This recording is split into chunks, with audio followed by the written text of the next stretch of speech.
बिस्मिल्लाहिर्रहमानिर्रहीम।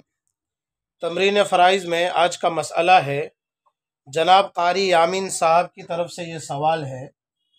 सवाल ये है कि किसी का इंतकाल हुआ, मैंने मिसाल के तौर पर नाम भी दे दिया ज़ैद।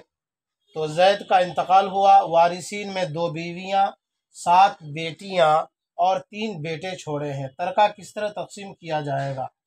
जनाब कारी यामीन साहब का ये सवाल है।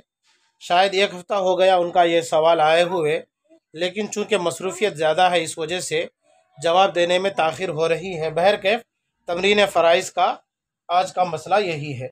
चलिए तो आज हम ये मसला बनाते हैं और हल करते हैं। देखिए, सबसे पहले मैं ये मय्यत का निशान बनाता हूँ। तो वारिसीन में सबसे पहले 2 बीवियाँ लिख देते हैं हम, ये 2 बीवी।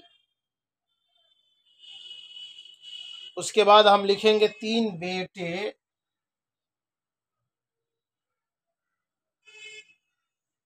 उसके बाद आखिर में लिखेंगे 7 बेटियां। बेटी कर देता हूं मैं यहाँ, 7 बेटी। मय्यत का नाम ये मैं लिख दिया ज़ैद। अब मसला बनाते हैं, 2 बीवी, इनका क्या हिस्सा होगा? तो आप बीवी के अहवाल में गौर करें कि बीवी के साथ अगर औलाद में से कोई भी मौजूद हो तो फिर इस सूरत में बीवी को सुमन मिलता है, और यहाँ पर ये सूरत पाई जा रही है, लिहाजा बीवी को हम सुमन देंगे। ये सुमन। 3 बेटा है, 7 बेटी है। बेटा ये हमेशा असबा बिन नफ्स बनेगा। बेटी ये असबा बिन गैर बनेगी, क्योंकि इसके साथ इसका भाई है, ज़ैद का बेटा है। मैंने सिहाम दे दिया हर वारिस को। अब मसले की तखरीज करते हैं। तो मसले की तखरीज हम कितने से करेंगे? तो चूंकि सिहाम में सिर्फ सुमन है, उसके अलावा सुलुसान, सुलुस, सुदुस, रुबु कुछ है नहीं, तो इसलिए अब मसले के यानी सुमन के हमनाम अदद से मसला बनेगा। यानी मसला हमारा बन जाएगा ये 8 से। मसला 8 से बन गया। 8 का सुमन कितना? 1। ये हमने 8 का सुमन बीवी को दे दिया। बचे कुल 7। तो ये 7 बहैसियत असबा होने के 3 बेटा और 3 बेटी के दरमियान लिज़्ज़करी मिस्लु हज़्ज़िल उन्सयैन के मुताबिक तकसीम होगा। अब देखिए, मसले पर गौर कीजिए कि अदद रूस है यहाँ पर 2 और सिहाम है 1, लिहाजा यहाँ पर कसर वाक़ हो रहा है, यानी थोड़ी सी दुश्वारी हो रही है कि भाई लेने वाले हैं 2 और यहाँ पर हिस्सा है 1। और यहाँ पर देखिए कि अदद सिहाम है 7, यानी कुल हिस्से हैं 7, और लेने वाले इधर 3 बेटे हैं और इधर 7 बेटियां हैं। तो 3 और 7 10 हो गए। तो हिस्से हैं 7 और लेने वाले 10, और उस पर भी बेटा को डबल मिलना है, लिज़्ज़करी मिस्लु हज़्ज़िल उन्सयैन के मुताबिक। इस कायदे पर मुझे अमल करना है। तो अब उसके लिए क्या करते हैं? तो जैसा कि आप बहुत पहले से मेरे तमरीन फ़राइज़ में इस बात को अच्छी तरह से जानते आ रहे होंगे कि जब इस तरह का कोई मसला हो तो बेटों को डबल माना जाता है, तब ना लिज़्ज़करी मिस्लु हज़्ज़िल उन्सयैन के मुताबिक आप बेटों को बेटी के मुकाबले में डबल देंगे। तो चुनांचे यहाँ पर बेटे तो 3 ही हैं, लेकिन हम मानेंगे बेटी के बिलमुकाबिल 3 नहीं बल्कि 6। तो अब यहाँ पर वारिसीन की तादाद हो गई 6, यानी न 6 और यहाँ पर 7, तो 6 और 7 ये कुल हो जाते हैं 13। अब मैं यहाँ पर लिख देता हूँ उसको 13। ये तो ये जो 13 अदद है, 13 में से 7 तो बेटियां हैं और 3 बेटे हैं, लेकिन चूंकि बेटों को बेटियों के मुकाबले में डबल मिलता है तो 3 को डबल माना गया, तो 6 इधर और 7 इधर, 6 7 13 हो गए। तो अब ये हमारा अदद रूस ये हुआ। मैं इसको घेर देता हूं इस तरह से। ये 13 हमारा अदद रूस हुआ। 7 और 3 ये इस 13 में शामिल है। तो अदद रूस 13 है और अदद सिहाम लेने वाले 13 हैं और हिस्से कुल हैं 7। इसमें भी कसर वाक़े हुआ। फिर से सुनिए, मैं अभी तस्हीह का कायदा आपको बता रहा हूं कि सिहाम है 1 और लेने वाले हैं 2। सिहाम यानी हिस्से हैं 1 और लेने वाले हैं 2। यहाँ पर सिहाम यानी हिस्से हैं 7 और लेने वाले हैं 13। तो लिहाजा इस फरीक में भी कसर वाक़े हुआ, इस फरीक में भी कसर वाक़े हुआ। अब तस्हीह का कायदा यह है कि अगर हर फरीक में या दो से जायद, एक से जायद, दो तीन चार फरीकों में कसर वाक़ हो तो फिर इस सूरत में तस्हीह के कुल 7 उसूल हैं। उनमें से 4 उसूल वो हैं कि जो एक अदद रूस का दूसरे अदद रूस पर वो तस्हीह के कवायद चलते हैं। आप बाबू तस्हीह में इस बात को अच्छी तरह से समझ लेंगे मेरे दर्स में, या अगर आप पहले से सिराजी पढ़े हुए हैं तो आप समझ पा रहे होंगे कि मैं आपको क्या बताना चाह रहा हूँ। तो बहरकैफ तो बाबू तस्हीह का कायदा यहाँ पर चलेगा। तो बाबू तस्हीह का कायदा चलाने के लिए सबसे पहले बाबू तस्हीह के जो कुल 7 उसूल में से जो उसूल सलासा है शुरू के, पहले उस उसूल के मुताबिक अदद महफूज कर लिए जाते हैं। तो चुनांचे अब हम उसूल सलासा के मुताबिक ये 2 और ये 1, इनमें से हम तब निस्बत देखेंगे। तो 1 और 2 में तबायुन की निस्बत है, तो लिहाजा ये 2 अदद हमारा महफूज होगा। चाहे तो इसी को महफूज मान लीजिए, या फिर यहाँ फिर 2 लिख लीजिए जैसा आपका मन करे, या फिर यहाँ पर आप आदाद महफूजा लिख लीजिए, आपको जिस तरह से समझ में आए। ये 2 मैंने लिख लिया, चाहे तो मैं नहीं भी लिख सकता, और मैं लिखता नहीं हूँ इसलिए कि यही 2 यहाँ पर है तो मैं लिखता नहीं हूँ, लेकिन आप लोगों की सहूलत के लिए ताकि आप लोगों को समझ में आए तो मैंने आदाद महफूजा में 2 यहाँ पर नकल कर दिया। तो 1 और 2 में तबायुन की निस्बत है, लिहाजा 2 अदद को मैंने महफूज कर लिया। 7 और 13 में कौन सी निस्बत है? यहाँ पर भी तबायुन की निस्बत है। तो चलिए हमने 13 को भी आदाद महफूजा में शुमार कर लिया। ये आदाद महफूजा मैंने यहाँ पर लिख लिया। चाहूँ तो मैं यहाँ पर ना भी लिखूँ, यहीं पर रहने दूँ कि भाई 7 और 13 में तबायुन की निस्बत है, लिहाजा अदद रूस ये 13 यहीं पर महफूज हो गए, ये 2 यहीं पर महफूज हो गए। अब ये आदाद महफूजा में निस्बत देखिए, तो यहाँ पर अगर मैं बोलूँगा आदाद महफूजा तो नए तलबा को दुश्वारी होगी कि भाई ये तो अदद रूस है, ये भी अदद रूस है, आदाद महफूजा ये फिर क्या नया नाम दे रहे, इसलिए मैंने इसी अदद को यहाँ पर उतार लिया। ये बहुत बड़ी कोई बात नहीं है। तो बहरकैफ आदाद महफूजा यहाँ पर से 13 अदद महफूज किया, यहाँ पर से 2 अदद महफूज किया। अब देखना यह है कि आदाद महफूजा में कौन सी निस्बत है, तब न जाकर के हम मजरूब निकाल पाएंगे। तो अब आदाद महफूजा में हम देखते हैं निस्बत इन दोनों में, तो दोनों में तबायुन की निस्बत है। तो बाबू तस्हीह का कायदा यह है कि अगर आदाद महफूजा में तबायुन की निस्बत हो तो एक के कुल को दूसरे के कुल में ज़रब दीजिए। चुनांचे हमने 13 को, चाहे इसको इसमें ज़रब दीजिए या 13 को 2 में ज़रब दीजिए, नतीजा एक ही आने वाला है। तो हमने 13 को ज़रब दिया 2 में, जब हमने 13 को ज़रब दिया 2 में तो हमारा हासिल ज़रब निकला, यानी नतीजा निकला 26। तो यही 26 हमारा मजरूब हुआ।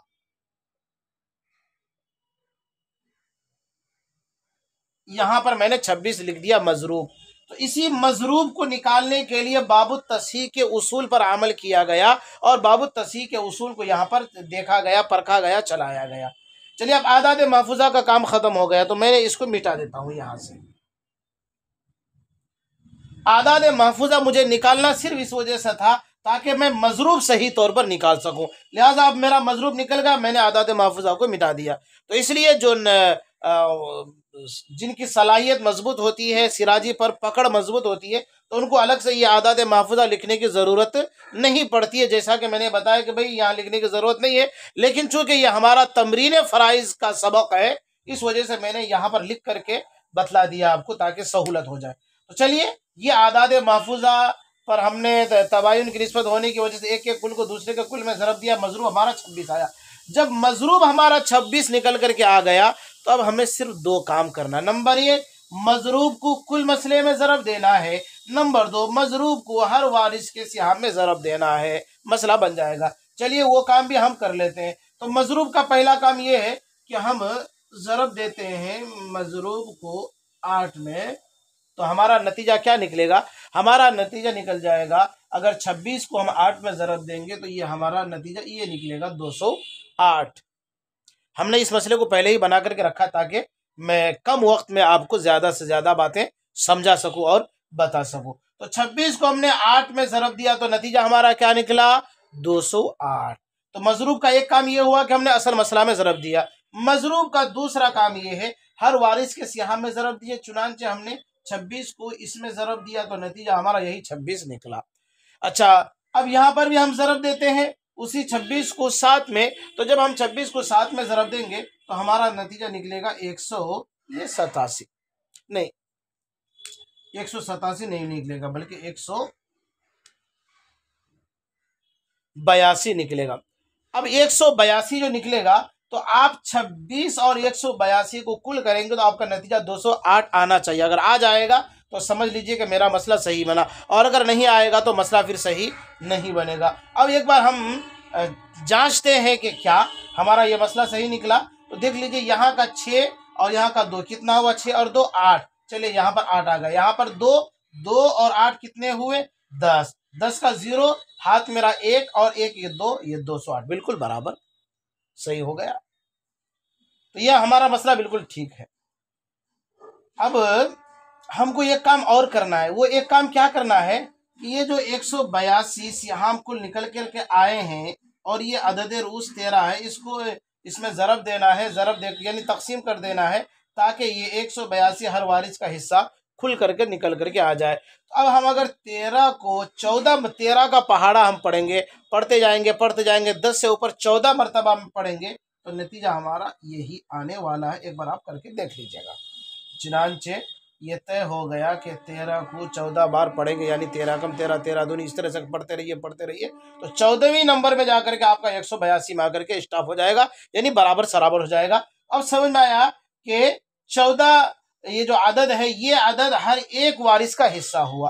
तो हर एक वारिस का हिस्सा हुआ तो अब मैं इसको मिटा देता हूं। हमें ये मालूम हो गया कि हर वारिस का 14 हिस्सा है। तो चलिए हमने यहाँ पर 7 बेटियां ना, 14 ये 14 ये 14, इस तरह से हम लिखते जाएंगे।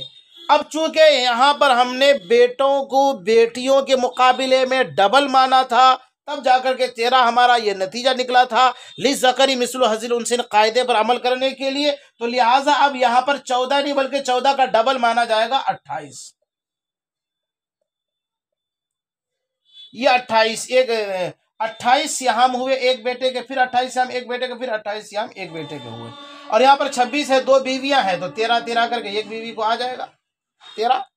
अब देख लीजिए 2 को इसमें करेंगे तो 2 13 में ये हो जाएगा।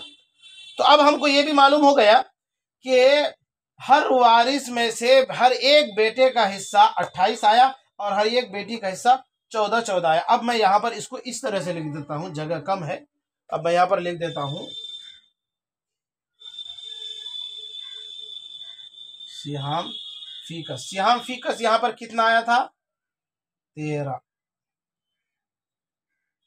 यहाँ पर लिख देता हूँ सिहाम फी फरी। यहाँ पर सिहाम फी फरी कितना आया था 26। यहाँ पर सिहाम फी कस कितना आया था 28।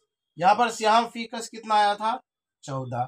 उसके बाद सिहाम फी फरी यहाँ पर कितना होगा तो आपका हो जाएगा ये 98। यहाँ पर सिहाम फी फरी कितना होगा तो ये हो जाएगा आपका 84। ये थोड़ा सा मिल जाएगा ये ना। तो अब ये हमारा मसला बन गया।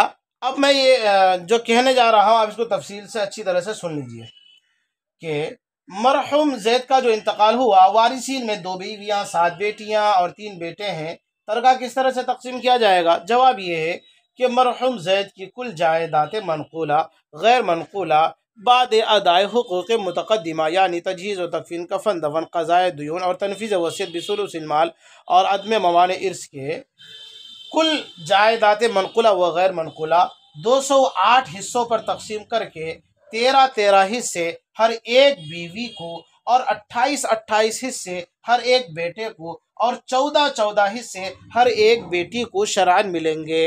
वल्लाहु ताला आलम बिस्सवाब। ये आपका मुकम्मल जवाब हुआ। मुझे उम्मीद है कि आप लोगों को ये मसला भी समझ में आ गया होगा। दुआ फरमाए अल्लाह हमारे लिए इस मेहनत को ज़रिया नजात बनाए।